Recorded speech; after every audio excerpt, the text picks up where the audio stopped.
there, this is the Sherlock Brew Podcast series brought to you by SherlockSuperCoach.AI. On the show, you'll find actionable insights and bite-sized conversations with HR and business leaders on topics that provoke thoughts and new paradigms to better understand and develop Gen Z and young millennials on your team. We'll help you look at new possibilities and gain perspectives to level up young professionals and help them surge ahead on your team.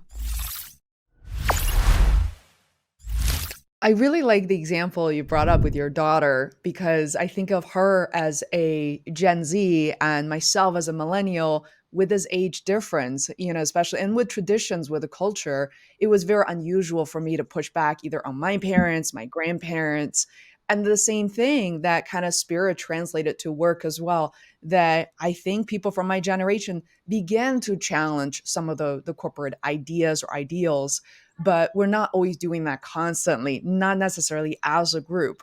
So I would like to kind of jump ahead with a follow-up question, which is for Mhm. Gen Z, work matters, but the world matters even more. What are your Yeah, viewpoint on that? absolutely. Like I said, I think a few minutes ago, there is this activist in these Gen Zers. They care for the larger good of everybody. They care that their organization stand for something more than just business as usual. And mostly, again, for the risk of generalizing, I would say many out there have this mindset to look at, say, for example, it could be climate change, or it could be about a restorative food, it could be about cruel food, or cruel eating, or intelligent eating. They stand for something, most of them, right? And this is again because of media, because of the inflow of information. They spend a lot of screen time. We all know that. And they get news from various sources, right?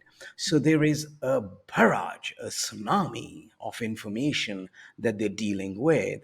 And for me, our generation didn't have that kind of information to deal with because the world wasn't wired. There was no digitalization. Hence, I acknowledge again, it's for us to acknowledge that yes, they are in an environment which is fast paced, which is way closer. The world is closer because it's wired. So, hence, they are very aware. So, I think what I am saying is the level of awareness of these Mhm. individuals is fairly high, and they do believe in themselves. That's something I have observed. Many of them believe in themselves, and I think that's one of the things Gen Xers, perhaps, sometimes it feels like they're pretty dismayed by the fact that they believe so much in themselves. I would say they are strong headed and not stubborn. Again, maybe I'm getting to is that coaching these Gen Zers is the way to go, coaching them. And instead of kind of being assertive or being directive or authoritative, coaching them, be a coach to them, they are very intelligent in that sense. Again, because of the technology that they use, because of the information they have access to. So they get it fast. And the reason I say that is because of the experience I have in coaching Gen Zers. I do a lot of group coaching, though I work mostly at very senior levels, but I do a lot of group coaching. I speak with Gen Zers. I speak with my children's friends. I speak with people I know with the senior people, their children who are very young professionals. I interact a lot, and each time I come across as a coach and not as someone who's directive or someone who's competing with them. Now, I have seen the difference, Faye, in how they respond to a conversation which is more facilitative rather than directive authoritative. Thank you, everyone, for listening. If you find it helpful, please share it with a friend, a colleague, or maybe your employer.